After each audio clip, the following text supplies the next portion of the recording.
누가복음을 중심으로 신약 성경 읽기를 시작했고, 오늘은 이제 71번째, 71번째라고 해야 맞죠? 71번째로 오늘 본문의 말씀을 읽었습니다.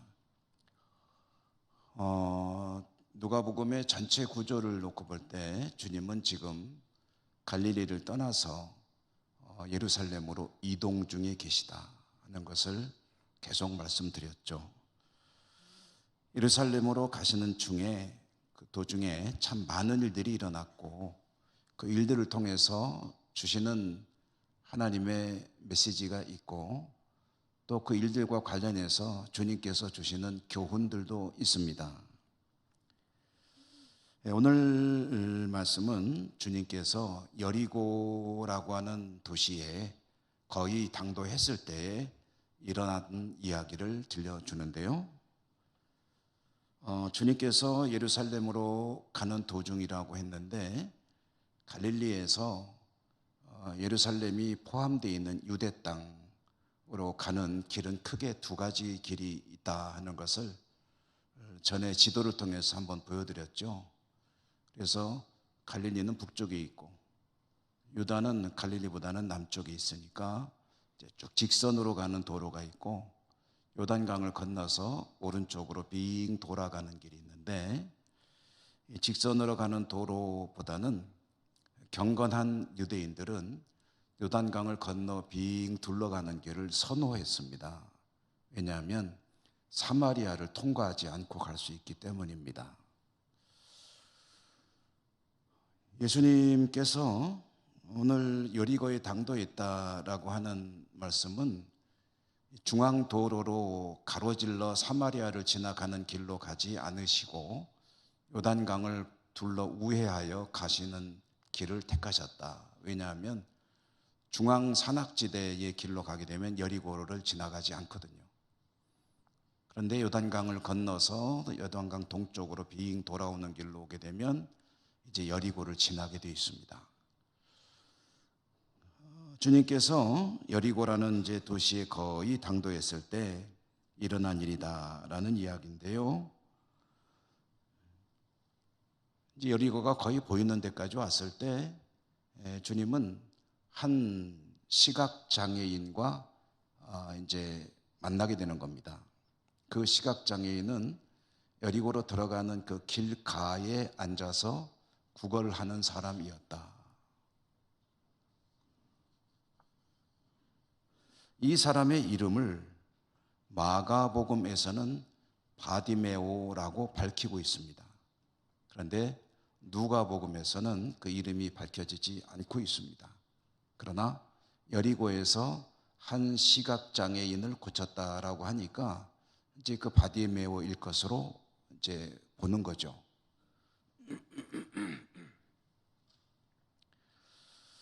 이 사람이 구걸하는 장소는 길가였다고 합니다.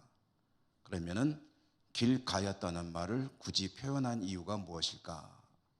그것은 길가라는 것은 이 사람이 사회적으로 상당히 소외된 가운데 살아가고 있었다라는 것을 설명해 주는 그림입니다. 길가에 앉아서 구걸하며 살아가는 앞을 보지 못하는 장애를 가진 한 사람. 또한 오늘 말씀 속에서 들어있는 그 문법을 통해서 보게 되면은요, 이 사람의 이 구걸 행위는 하루 이틀 있었던 일이 아니고 그동안 계속 되어져 온 일이다 라는 것을 알 수가 있습니다. 말하자면 이 사람은 그 장애 때문에 사회적으로는 사람들에게 보살핌을 받지 못하고 소외되어 있었고, 도시 외곽에서 구걸하면서 하루를 힘겹게 살아가는 사람이었다는 거죠. 이 상황만 생각해 봐도 이 사람에게 살아가는 희망이 무엇일까 하는 생각을 해보게 되지 않습니까? 시각장애를 가지고 있고요, 돌봐주는 사람 없고요. 가난하기 때문에 먹어야 되니까 사람들로부터 그런 면에서도 배려를 받지 못하고 마을 바깥에서 길가에서 외롭게 앉아서 지나가는 사람들의 동정과 자비를 구하고 있는 사람. 이 사람이 이 날도 그곳에 앉아서 구걸을 하고 있었다. 그런데 이날은 이 사람이 눈이 안 보이니까 이제 보지는 못하죠. 하지만 주변 상황으로 느낄 수는 있죠. 그러니까 다른 때하고는 좀 뭐가 다르구나 하는 것을 느낀 겁니다. 왜 이렇게 사람들 발자국 소리가 많고 뭔가 좀 바빠 보이지? 그래서 누군지는 모르지만 누군가가 지나가고 있다고 생각될 때 큰 소리로 물어봤죠. 여보시오, 지금 왜 그렇게들 북적거리는 겁니까? 무슨 일이 있습니까? 하고 물은 겁니다. 그러자 그 사람이 대답을 해줬죠. 나사렛 선지자 예수께서 지나가시는 중이다. 나사렛 선지자 예수께서 지나가시는 중이다 라는 대답을 들었을 때 이 사람은 지체 없이 소리 지릅니다. 다윗의 자손이여, 다윗의 자손이신 예수시여, 나를 불쌍히 여기소서. 다윗의 자손이신 예수님, 저 좀 불쌍히 여겨 주십시오 라고 이 사람이 외쳤을 때 이 행렬에 앞장서 가던 사람이 꾸짖었다고 합니다. 그러니까 이제 예수님 행렬이 앞에 가는 사람이 있고 예수님 계시고 또 그 뒤에 다른 사람도 있었겠죠. 그러니까 이제 그 앞을 지나갈 때였던 것 같아요. 시끄럽다 하고 이제 제지를 시킨 거죠. 꾸짖으면서 조용히 해라. 그런데 이 사람은 제지를 받으니까 더 큰 소리로 외쳤다고 합니다. 다윗의 자손이신 예수님, 저를 불쌍히 여겨 주십시오 라고 큰 소리로 외쳤습니다.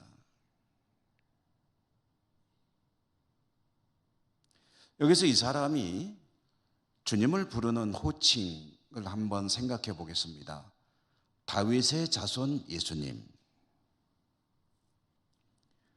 다윗의 자손이라고 주님을 불렀는데요.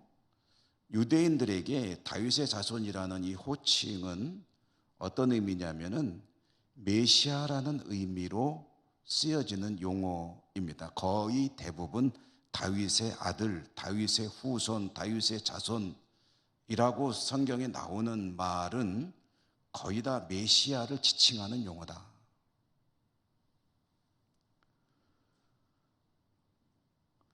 그러면 여러분, 왜 유대인들은 기다리는 메시아를 다윗의 자손이라고 부르는 걸까? 이것도 한번 알아보고 넘어가는 게 좋겠습니다. 왜 메시아, 그들이 기다리고 있는 메시아를 다윗의 자손이라고 부르는 거지? 그 기원은 언제부터 그렇게 부르기 시작했을까? 그 시작은 사무엘하라고 하는 성경에서 찾을 수가 있습니다. 사무엘하 7장 16절에 보면은 하나님께서 다윗에게 약속을 하시는 말씀이 있습니다. 다윗이 이스라엘의 왕이 됐잖아요. 사울이 이제 죽고 다윗이 왕이 됐을 때 하나님은 다윗에게 이렇게 약속을 하셨습니다. 내 집과 내 나라가 내 앞에서 영원히 보존되고 내 왕위가 영원히 견고하리라. 말이 좀 길죠. 좀 짧게 줄이면 너와 네 후손의 왕위를 내가 지켜주겠다, 영원토록. 조금 더 쉽게 말하면 네 왕자리 계속 영원토록 이어질 거야. 내가 그렇게 지켜줄 거야 라는 약속을 하신 겁니다. 너로부터 시작해서 네 후손에게까지 왕의 자리는 계속 이어질 것이다. 하나님께서 다윗에게 주신 이 약속을요, 그래서 부르는 호칭이 있는데 뭐라고 그러냐면 다윗 언약이라고 부릅니다. 다윗 언약. 하나님께서 다윗에게 주신 언약. 다윗의 왕위가 영원히 견고하리라. 이것은 엄청난 약속이죠. 세계 역사를 통틀어서 영원했던 왕조는 없습니다. 길면은 수백 년, 신라 같은 경우에 천년 신라라고 하죠. 짧으면은 당대에 끝나는 경우도 있고 3일 만에 끝난 왕위도 있습니다. 성경에 보면 왕이 됐는데 3일 만에 다시 쫓겨나는 거예요. 그런데 다윗에게는 하나님께서 다른 이도 아니고 전능하신 하나님께서 너와 내 후손의 왕위를 내가 영원하기까지 지켜주겠다라고 말씀을 하시니까 이보다 더 엄청난 약속이 어디 있겠습니까?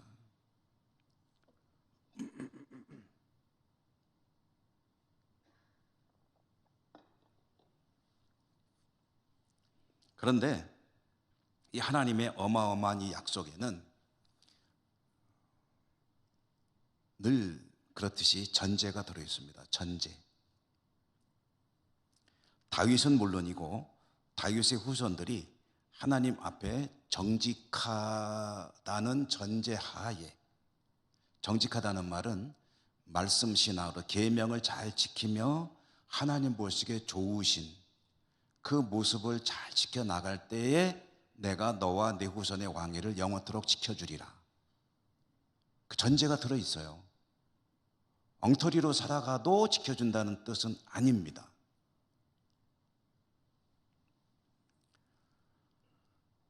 그러므로 다윗과 그 후손들이 하나님의 말씀에 투철한 신앙을 살아갈 수만 있다면 다윗 왕국은 반석 위에 든든히 서서 영원까지 이어질 수 있을 것이다 라는 거죠. 그런데 그 뒤에 어떻게 됐느냐? 중요한 거는 이제 역사죠. 역사. 다윗에게 하나님께서 그 약속을 주시고 약 한 400년, 400년 조금 더 지나서 다윗의 왕국은 완전히 멸망당해 버렸죠. 그 이유가 뭐냐면 하나님이 약속을 안 지키신 거냐? 하나님은 약속 그대로 지키셨습니다. 다윗의 후손들이 하나님 말씀을 떠났기 때문에, 우상을 섬겼기 때문에 하나님은 그래도 계속 촉구를 했죠. 돌아오라, 돌아오라, 회개하라, 그러다 망한다, 안 된다, 돌아와라 라고 계속 선지자를 보내셨지만 다윗의 그 후손, 그 왕가들을 비롯해서 모든 백성들은 하나님을 떠나서 바알을 섬겼습니다. 그렇게 해서 나라는 망했습니다. 자, 여러분, 이제부터가 이제 그 내용입니다.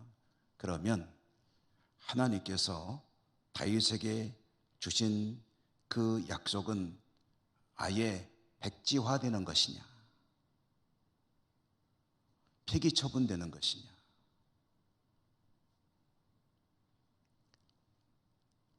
이스라엘 백성들은 그렇지 않다고 믿었습니다. 비록 자신들이 잘못해서 하나님의 약속을, 받은 약속을, 그 혜택을 다 누리지는 못했지만 다시 하나님 앞에 믿음을 회복하면 그 약속은 다시 유효하게 이어질 것이라고 믿었습니다. 그러니까 문제는 자신들에게 있다는 것을 깨달은 거죠. 하나님께는 여전히 그 약속이 유효하다. 그러니까 자신들이 하나님 앞으로 바른 신앙으로 돌아오기만 하면 하나님은 다시 한번 다윗의 왕위를 영원까지 지켜주실 것이다.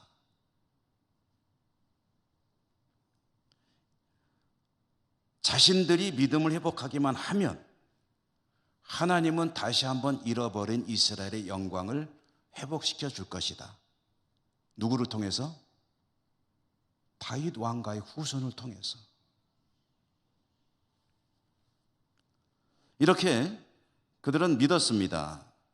지금은 없어진 나라이지만 하나님 앞에 우리가 믿음을 다시 회복할 수만 있다면 하나님께서 그 약속을 다시 되살리셔가지고 다윗의 후손 가운데 우리를 위해서 한 임금을 보내주실 것이요, 그 임금은 다시 다윗 시대의 영광을 재현하게 되리라. 그리고 우리가 믿음을 지키기만 한다면 역시 그 왕위는 영원하리라. 그러니까 이 다윗 언약이 폐기 처분된 게 아니고 여전히 살아있다고 느끼고 있는 거죠. 그러므로 그들이 기다리는 사람 메시아는 다윗의 후손인 겁니다. 그 하나님의 다윗 언약 가운데 메시아는 다윗의 자손이라는 그 내용이 들어있는 거죠. 그런데 나사렛 예수라고 하는 선지자가 다윗의 혈통이라는 것이 알려졌고 베들레헴 사람이고 거기다가 그의 능력이 어마어마하다는 것이 사방에 쫙 퍼졌고 수많은 군중들이 그를 추종하고 있고 그를 메시아라고 믿고 있기 때문에 이거는 시각장애인도 들어서 알고 있는 거예요. 그 우리의 메시아 되시는 나사렛 예수, 능력이 많으신 그 양반이 지금 내 앞을 지나가고 있다. 그러니까 메시아를 향해서 그는 외치는 거예요. 다윗의 자손 예수님이시여, 저를 불쌍히 여기십시오. 구원해 달라는 거죠. 이 사람에게 지금 이 순간은 상황 판단이 빨라야 돼요, 여러분. 그 순간을 놓치면은 기회는 다시는 안 올지도 모릅니다. 잘 잡아야 됩니다. 그리스 로마 신화에 나오는 시간의 신이 있습니다. 시간의 신. 시간의 신 가운데는 크로노스라고 하는 신이 있고 카이로스라고 하는 신이 있습니다. 이 카이로스라고 하는 신이 기회라는 뜻입니다.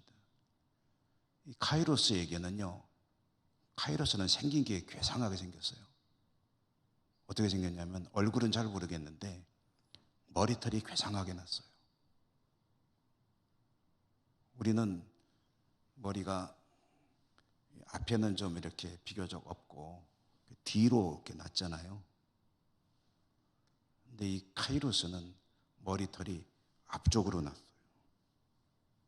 가지고 머리를 이렇게 난 머리를 옛날에 몽골 사람들 그걸 뭐라고 그러죠? 무슨 발이라고 그러지 그걸? 변발. 변발. 이렇게 따가지고 착 하고 있는, 딴 데는 밀고 고기만 따가지고 이렇게 하는 그 머리. 카이로스라고 하는 신이 말이죠, 기회의 신인데 머리가 앞으로만 이렇게 쫙 나 있는 거예요. 그걸 땄다고 생각을 해요, 그냥. 왜냐? 붙잡기 좋게.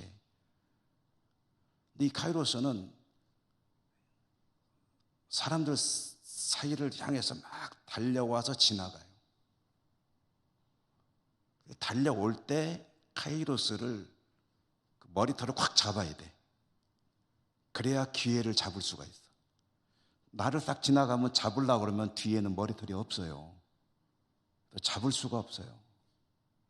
지나가면 끝이야. 지나간 버스 손 흔들기. 버스는 운전하는 양반이 볼 수 있도록 앞에서 손을 흔들어야 세워주고 태워줍니다. 이 사람에게는 일생일대의 기회예요. 그는 망설임 없이 외쳤습니다.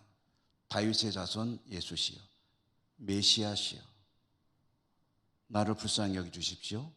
나 좀 살려주십시오. 주님께서 그 소리를 들으셨죠. 가던 길을 멈추셨습니다. 저 사람을 이리로 좀 데리고 오시오. 데려왔습니다. 이 시각장애인에게 주님이 물으셨습니다. 네게 무엇을 하여 주기를 원하느냐? 대답은 뻔하죠. 볼 수 있기를 원합니다. 자, 여러분, 여기서 또 요 질문과 대답을 조금 생각해 보고 넘어가겠습니다. 주님이 시각 장애를 가지고 살아왔기 때문에 한이 맺혔을 거예요. 그 사람에게 뭘 해줄까라고 물어본다면은 1번이 뭐겠습니까? 결혼하고 싶어요? 그럴까요? 돈이 좀 필요한데요? 그럴까요? 보고 싶습니다. 눈을 뜨기를 원합니다. 주님께서는 그걸 몰라서 물으신 건 아니죠. 주님이 아니더라도 척 보면은 저라도 할 것 같아요. 앞을 못 보는 분에게 제가 딱 손만 대면은 다 고친다고 즐거운 상상을 한번 해보겠습니다. 착 하면은 모든 병이 다 낫는다. 무슨 장애든지 고쳐진다. 라고 생각을 하고 있는데 어떤 분이 앞을 못 보시는 분이 지팡이를 짚고 저를 향해 오더니 목사님 나 좀 봅시다. 그래서 뭘 원하십니까? 뭐든지 다 고쳐진다는데 그 다음에 뭐가 나올까요? 나 좀 보게 해 주십시오.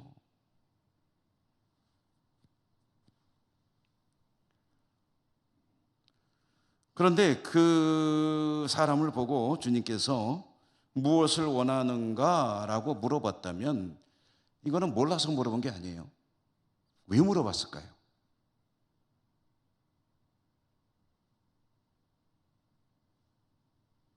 주님은 그를 고쳐주십니다. 고쳐주실 겁니다. 그렇기 때문에 다가올 때 그냥 안 물어봐도 되고 아이고 장애를 가지고 살아가고 있구만 이리 오시게 내가 고쳐주겠네 하고서 고쳐주셔도 되죠. 네, 무엇을 원하느냐라고 물어봤고 보기를 원합니다라고 주님과 이 사람이 질문하고 대답을 했습니다. 여기에 들어있는 주님의 의도가 있는데요. 그것은 이 광경이 모든 사람들에게 보여지고 또 전해지기를 원하시는 겁니다. 말하자면은 공식화, 공개화 또는 뭐라 그래야 되나요? 일종의 공개 행사처럼 무엇을 원하는가? 보기를 원합니다. 그래, 보게 해주마. 이렇게 되는 거죠. 그냥 은근슬쩍 조용히 사실 미덕이라는 측면에서 보면은 소문 안 나게 잘난 척할 거 없이 고쳐주는 게 더 왠지 덕스러워 보이죠. 근데 주님은 그렇게 안 하세요. 무엇을 원하는가? 보기를 원합니다. 고쳐주시는 거예요. 왜 그러시느냐? 이 광경이 이 사람에게뿐 아니라 모든 사람들에게 공유되기를 원하시는 겁니다. 보기를 원합니다 라고 외쳤을 때 이 광경, 이 질문과 대답 때문에 주위를 따르던 사람들이 다 호기심을 가지고 쳐다봤을 거예요. 야, 가만히 있어봐라. 저 나사렛 선지자가 능력이 많다는데 정말로 소문대로 안 못 보는 저 사람 장애를 고쳐주는 거 한번 확인해보자 하고서 눈 동그랗게 뜨고 다 쳐다보겠죠.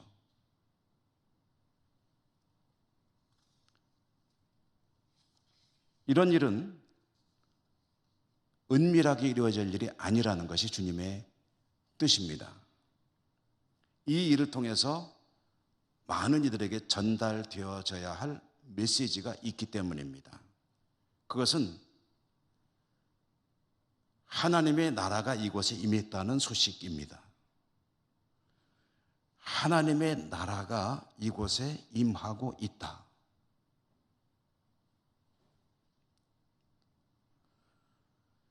하나님의 나라를 다른 말로 하면은요, 이렇게 바꿔볼 수 있습니다. 하나님이 지으신 원래 그 아름다운 죄가 없는 조금도 훼손되지 않고 망가지지 않은 하나님의 창조의 세계가 원상대로 복귀되는 곳, 그곳이 바로 하나님의 나라입니다.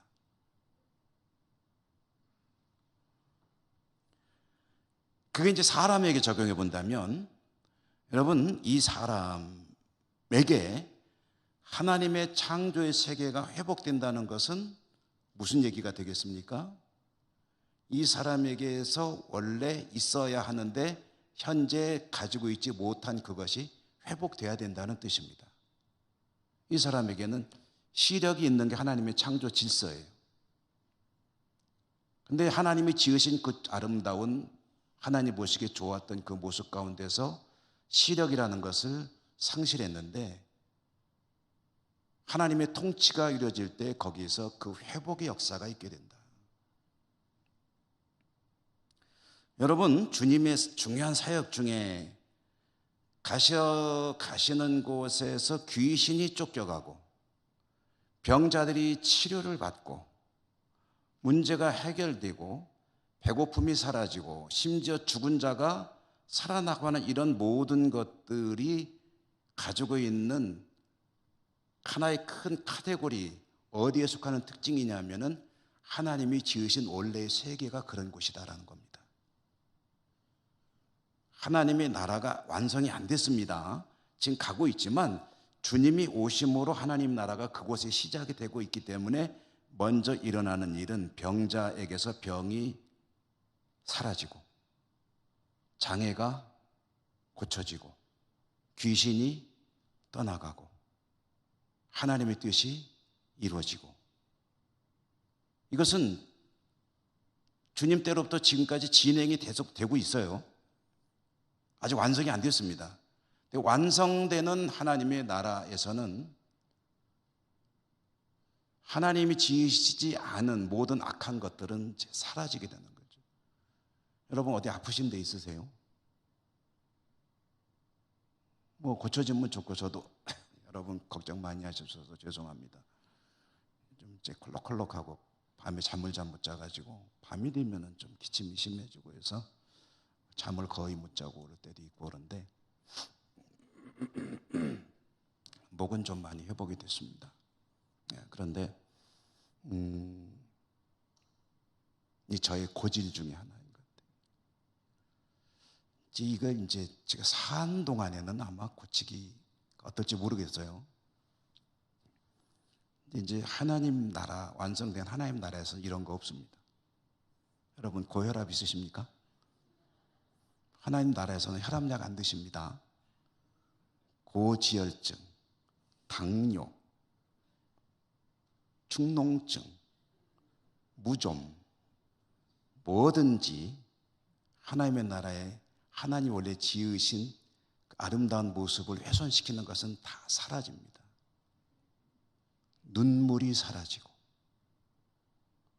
고통이 사라지고 질병이 사라지고 다시는 죽는 것이 없고. 왜요? 원래 하나님이 그렇게 지어 놓으셨기 때문에. 근데 지금은 그 완성을 향해서 가는 역사의 중간이에요.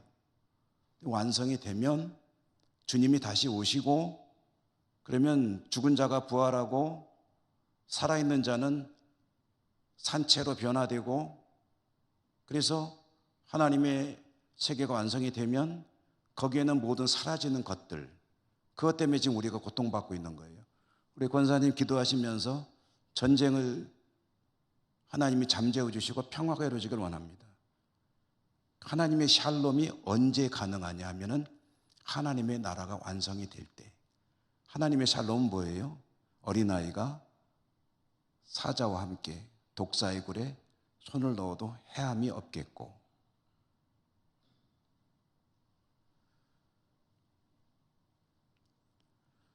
주님은 그것을 사람들에게 공개적으로 아예 그냥 보여주시는 거죠. 무엇을 원하느냐? 보기를 원합니다. 그래.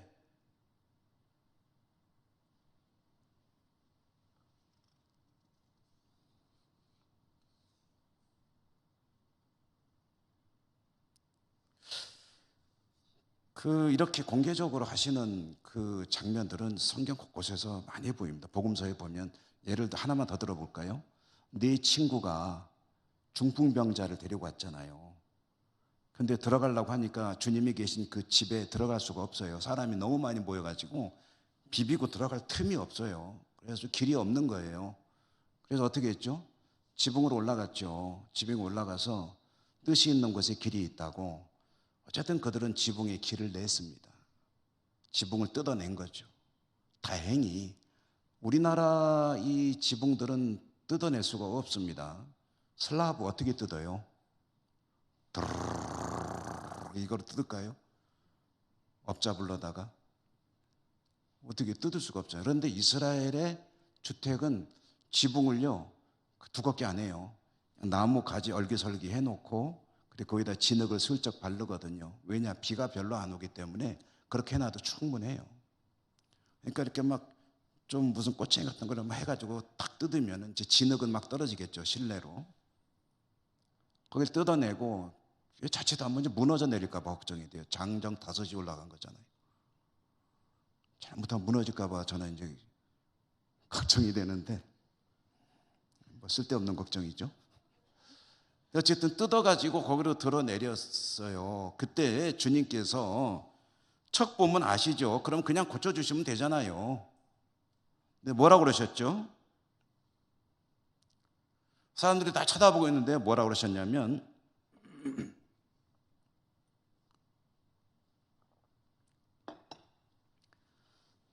자, 들어봐라 라고 하신 거죠. 내 죄 사함을 받았다라고 말하는 것과 일어나 걸어가라라고 하는 말과 어느 쪽이 말하기가 쉽겠느냐? 제 질문 어렵지 않죠? 내 죄 사함을 받았다. 일어나 걸어가라. 두 가지 중에 어떤 말이 내가 부담 없이 할 수 있는 말이냐라는 뜻이죠.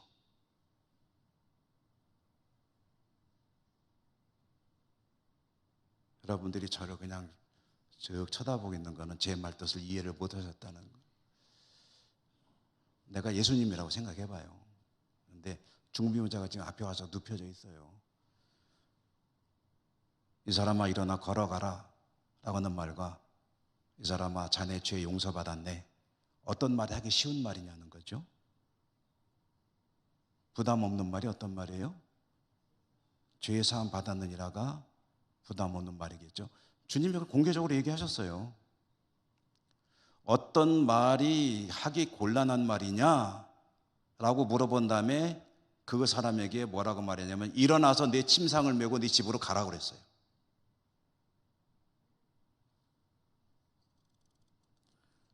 주님은 그곳에 하나님의 나라가 임하시는 것을 보여주시는 겁니다. 그런데 그냥 은근슬쩍 하지 않으셨어요. 남들에게 뭐 이렇게 티내고 하지 않으셨어요. 공개적으로 자, 봐라. 어떤 말이 더 쉬운 말이겠느냐? 그럼 나는 네 죄 용서받았어. 그러니까 집에 가서 기도 많이 하고 좀 지내면서 하나님의 은혜를 구해봐 라고 말하지 않으시고, 하나님이 고쳐줄지 몰라 라고 하지 않으시고, 왜냐하면요, 유대인들은 장애를 가지고 있거나 병을 가지고 있으면은 하나님께 죄를 지었기 때문에 그렇다고 생각하거든요. 그것 때문에 벌을 받았다고 믿어요. 그러니까 이 사람이 장애를 가지고 있는 것이 하나님께 벌을 받은 거기 때문에 자, 하나님이 네 죄 용서해 주셨어. 이제부터 가서 잘 먹고 정양하고 재활운동 잘하고 그러면 점점 다리 힘이 생길 거야. 알았지? 가서 잘해봐 라고 해서 보내는 것도 가능한데, 랍비니까, 랍비로 대우를 받고 있으니까 그렇게 안 하고 참 부담스러운 이야기를 나가 한다. 뭐냐? 얘야, 너 일어나서 너 지금 네가 누워온 그 침상 있지? 그거 네 등에 메고 직접 네 발로 걸어서 네 집으로 가라 라고 말씀하셨다는 거죠. 공개적으로 하시는 거예요. 공개적으로. 왜요? 그곳에 하나님의 통치가 임하고 있다는 것을 보여주시는 겁니다.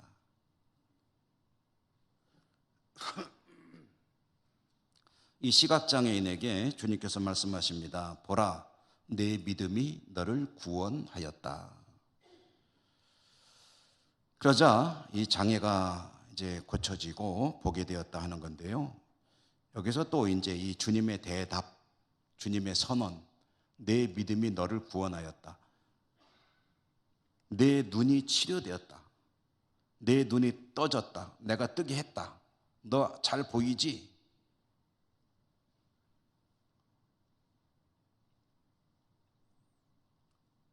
라고 하지 않으시고 내 믿음이 너를 구원하였다 라고 말씀하셨습니다. 이게 어떤 의미죠? 이 시각장애인은 장애가 고쳐졌을 뿐 아니라 구원도 받게 되었다는 이야기입니다. 이런 걸 뭐라 그러죠? 일석이조, 일거양득. 또 뭐 없나?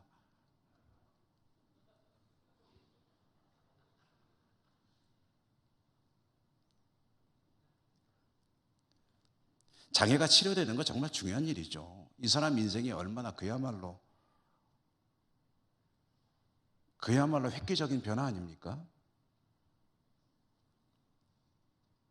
그런데 그 일생에 가장 놀라운 일이 벌어졌다고 할 수 있는 이 장애가 고쳐진 것보다 더 놀라운 사실이 메시아 되시는 주님께서 구원받았다라고 선언하신 거죠.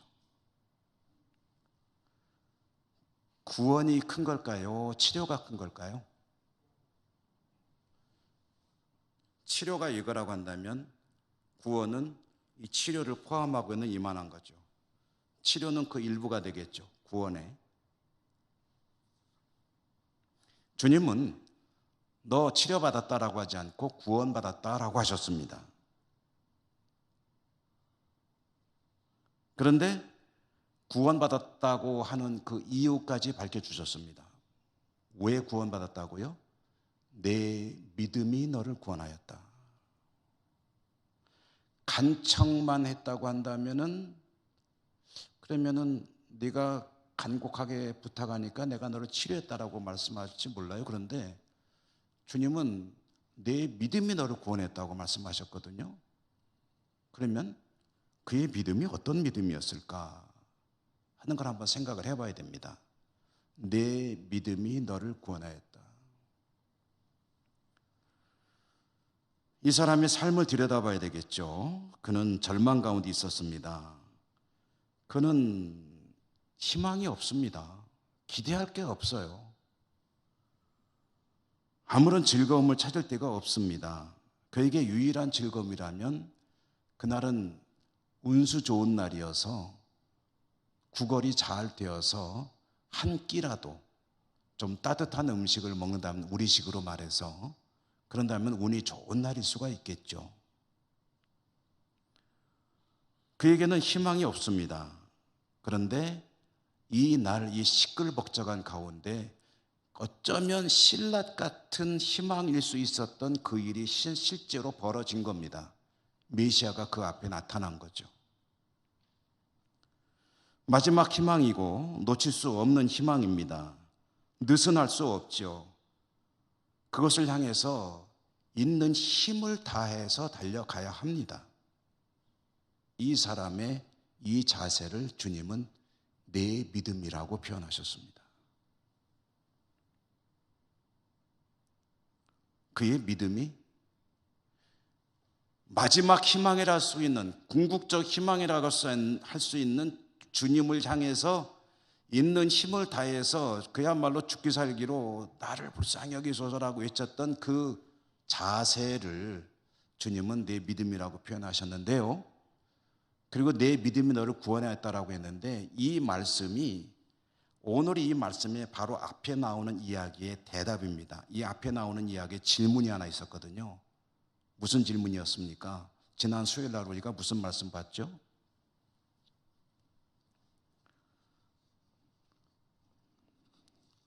지난 수요일 날 무슨 설교했는지 저도 생각 안 날 때가 있어요.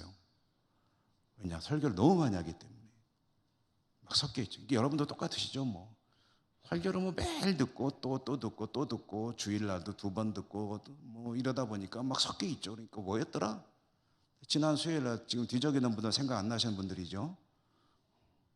지난 수요일에 부자 관리 주님을 찾아와서 제가 무엇을 하여 영생을 얻으리까? 계명을 지켜라. 어려서부터 잘 지켰는데요, 너에게 한 가지 부족한 게 있다.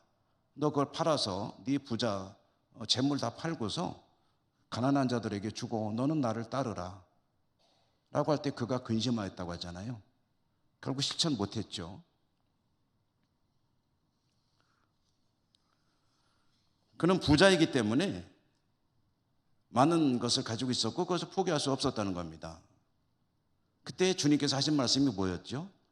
부자가 천국에 들어가는 것이 얼마나 어려운지, 차라리 낙타가 바늘길을 통과하기가 쉬울 것이다 라고 말씀하셨습니다. 그때에 그 곁에 있던 제자들이 탄식하면서 질문합니다. 그렇다면 누가 구원을 받을 수 있습니까? 이 질문에 대한 대답이 오늘 말씀입니다. 내 믿음이 너를 구원하였다. 이 시각장애인의 믿음을 가진 자가 구원받는다. 그럼 시각장애인의 믿음이 뭐라고요? 하나님만이 그의 최종적이고 궁극적인 목적인 사람, 하나님이 다른 그 모든 것의 우선인 사람, 거기에 오직 한 가지 희망을 걸고 그것을 위해서라면 다른 장애 요소들을 극복해내고 하나님을 향해 나갈 수 있는 사람, 그 자세, 그 믿음이 구원받게 하는 믿음이다. 뒤에 나오는 이야기를 보면요, 간략히 마무리하겠습니다. 이 사람은 치료됐죠. 하나님께 영광 돌렸죠. 그리고 주님을 따랐습니다. 이게 제자의 전형적인 모습입니다. 은혜 받고 그리고 하나님께 영광 돌리고 주님의 뒤를 따르는 것. 우리들에게도 주님께서 구원의 은총을 베푸셨습니다. 그 받은 은혜를 인하여 우리를 통해서 하나님의 영광이 드러나고 그것을 보는 사람들이 하나님을 찬양하는, 그리고 당사자 본인은 주님의 뒤를 따를 때 그것이 제자의 길을 걷는 것이고 그게 구원받는 자가 가져야 될 모습입니다. 여러분에게 이 은혜가 풍성하시기를 주님 이름으로 축원합니다. 은혜로우신 하나님 감사합니다. 오늘도 말씀을 함께 나누었습니다. 저희들에게 주신 말씀을 인하여 힘을 내고 용기를 내고 하나님만이 저희들의 최고의 선이고 최고의 목표가 되는 그런 믿음으로 살아갈 수 있도록 은혜 더하여 주옵소서. 예수님 이름으로 감사하고 기도드립니다. 아멘.